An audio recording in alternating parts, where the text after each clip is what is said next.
Israel has announced that they have recovered the body of a hostage from Gaza.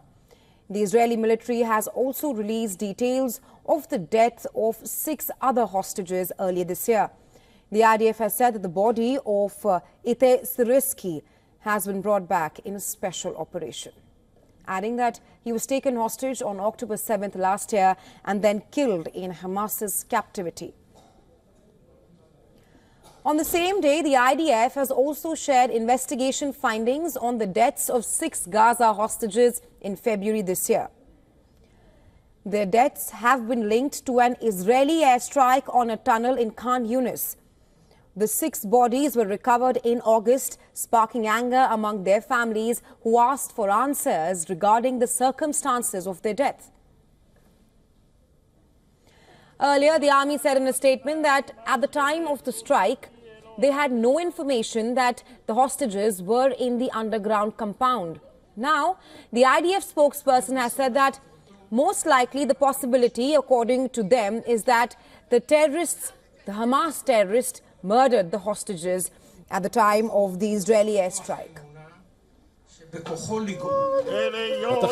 The inquiry investigated the reasons behind the death of the hostages and raised a number of possibilities. The possibility we think is the likeliest is that due to the strike, the terrorists murdered the hostages and the terrorists themselves were killed as a result of the IDF strike. As Israel's investigation into the hostages continue, Gazans were seen fleeing from Beit Lahia. The evacuation orders came as Israeli army bombarded the northern town as part of an intensive 2-month operation. Residents in 3 towns, Jabalia, Beit Lahia and Beit Hanun, said that the Israeli forces had blown up dozens of houses.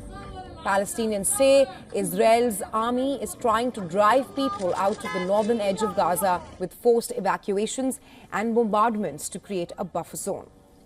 As thousands fled the north, Israeli strikes continued in southern Gaza as well. Gazan officials have said that at least 21 people were killed at a displacement camp in Khan Yunis and dozens were left injured. Earlier, strikes on central Gaza killed 8 people, including 4 children. As Gazans remain beset by strikes all along the strip, about 100 Israeli hostages still remain inside Gaza, at least a third of whom are believed to be dead. Israel's Defense Minister Israel Katz has said that Israel has pressured Hamas to the extent that a hostage deal is now possible.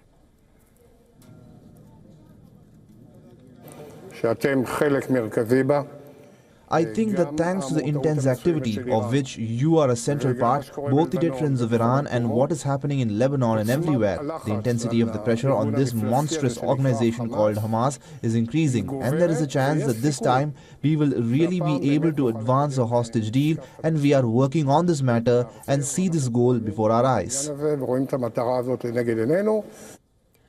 Meanwhile, the United Nations General Assembly resumed the 10th emergency special session to discuss the crisis. For more on this, our correspondent Susan Tehrani has sent us this report from the UN headquarters in New York. On Wednesday, the United Nations General Assembly resumed its 10th emergency special session to address the, quote, illegal Israeli actions in occupied East Jerusalem and the rest of the occupied Palestinian territory.